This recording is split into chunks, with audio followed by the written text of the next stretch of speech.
Hey, how's it going? Doing a quick review of this Samsung R1 wireless audio Radiant 360. I've got it playing low so I could actually do a demo because I'm recording with my phone, so I had to set that up first. Um, and Never mind, this is just my monitor. Um, but what can I tell you about this guy? It does 360 sound, which is pretty cool. Um, Overall, I'm pretty happy with it. The sound quality is pretty great. I can connect to it with my phone with Bluetooth. I can connect multiple speakers if I so chose with an app and then control it with my phone, or I can control one speaker with my phone as well. I can also connect it to my television if I have a Samsung. I don't know what the requirements are. I know it works with a Samsung 4K. But there are some requirements, so make sure that you check those before you buy them to do your TV sound. But this is kind of an innovative speaker. I'm sure there's been others that are 360 in design. It's the first one that I've kind of seen, so the history of it I'm not certain of, but pretty cool. I think Sonos has done some 360 designs, but I'm not certain on that. But Sonos is still kind of considered one of the premier wireless speakers that are available today. As a matter of fact, I think the CNET review was saying that this was innovative of Samsung, but for the price you could get a better Sonos quality and sound. Uh, but that said, these have actually, I think this was $170 when I purchased it about 3 months ago. It's dropped considerably to about $120 now. Amazon, Costco, those are the pricings that I'm quoting. Um, so let's see, give you a quick look at the model number. It's WAM 1500. So that's the one that I'm reviewing right now. So pretty great. There's three modes. I can connect it through Bluetooth to my phone. I can connect it to my Wi-Fi and control it with an app and control multiple speakers with an app. I'm sorry if I already mentioned that. And then the final one is I can connect it to my TV. Oh, I did mention that before, didn't I? The 4K thing. So I think it's 4K, but it definitely seems like it needs to be a Samsung device for that. So it comes with some manuals, which are mostly useless, but does talk about the swiping. So that one doesn't. This is Kristen Chenoweth in the background here. I got her down pretty low because we're going to turn that up in a second. Not too much that comes with it, just a speaker and AC. Here are the tapping instructions. So quickly up, down. If I swipe this, it'll go to the next track. If I swipe back, it'll go to the previous track. Except for in YouTube, it doesn't seem to work. And then the modes, the three modes. And then if I just tap it, it will pause. So that's pretty cool. That's all stated here. And this is what the multi-room app looks like. This is when you have multiple speakers. You can add a speaker. Then you can set it up into different channels. Like so. You can put it front left, front right. So it actually only shows two speakers there. But it does do some type of surround where you can have rear, I believe. I haven't done it, so. But apparently you can have up to five, yes, five speakers playing at the same time. And I'd imagine that the bass is managed by this. So in some ways you'd have surround bass. So that's the potential. That's pretty cool. You also wouldn't have wires besides the connecting power wire. So you could set this up a lot easier than you could, say, a 5.1 system. Of course, it'd cost you, $600-700 to get all the speakers, but it might be worth it. Um,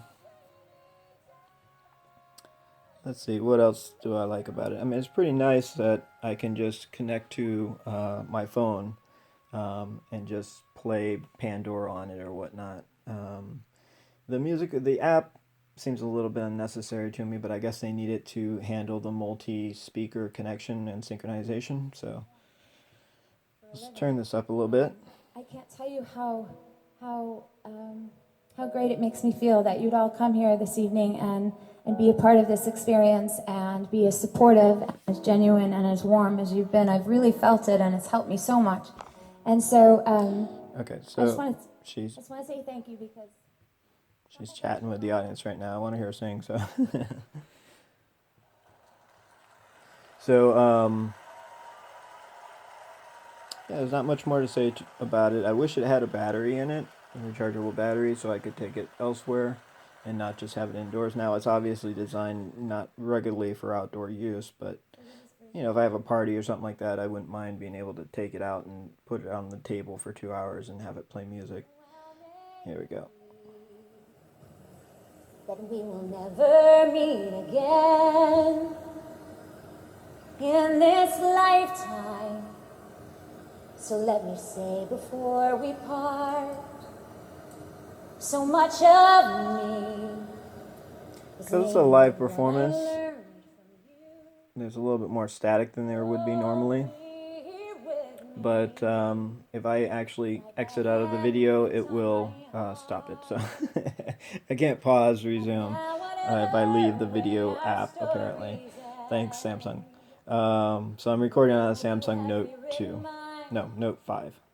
Um, so that's how pause works. Let's see if I can get to the next thing.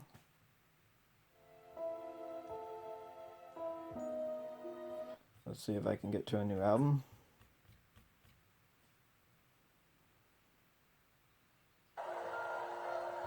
Still sounds like live. I guess that's probably the end of the album since it won't go forward. When all the world is a hopeless jumble. So that's Pandora. There's a whole list of different streaming services that you can log into through the app. But if you're just doing Bluetooth, then it'll play whatnot.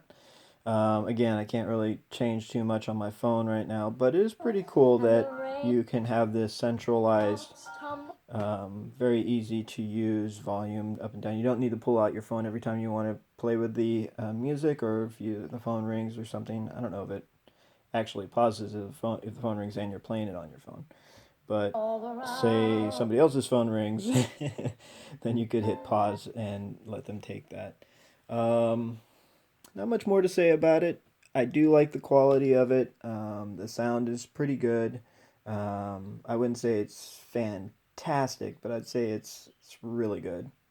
Um, and I definitely do like the centralized design. I can see where there would be some differences in, say, like a 7.1 or even a 5.1 system as far as fullness of sound, perhaps.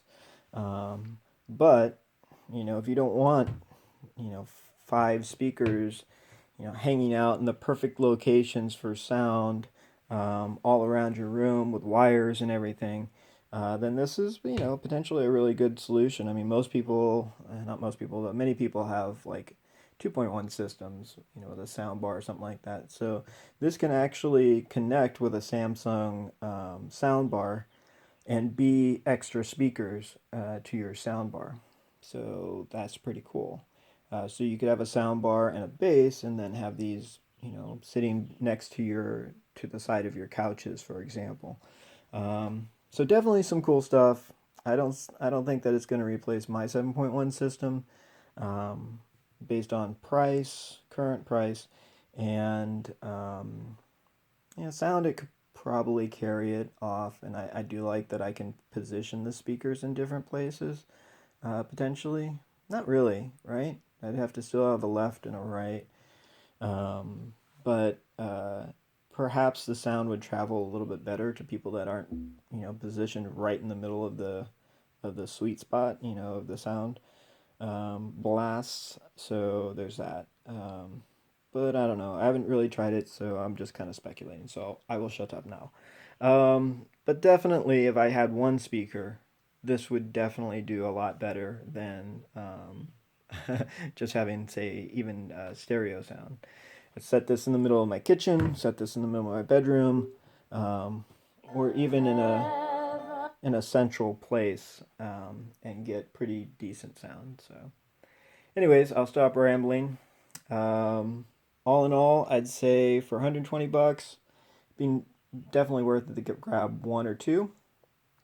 Um, I don't know if I'd grab a full system personally, um, but yeah, I would say definitely a good system, a good speaker, definitely a good innovation with the surround sound cylinder, and for 120 bucks, probably a pretty decent price. All right, I hope that's helpful. Thanks.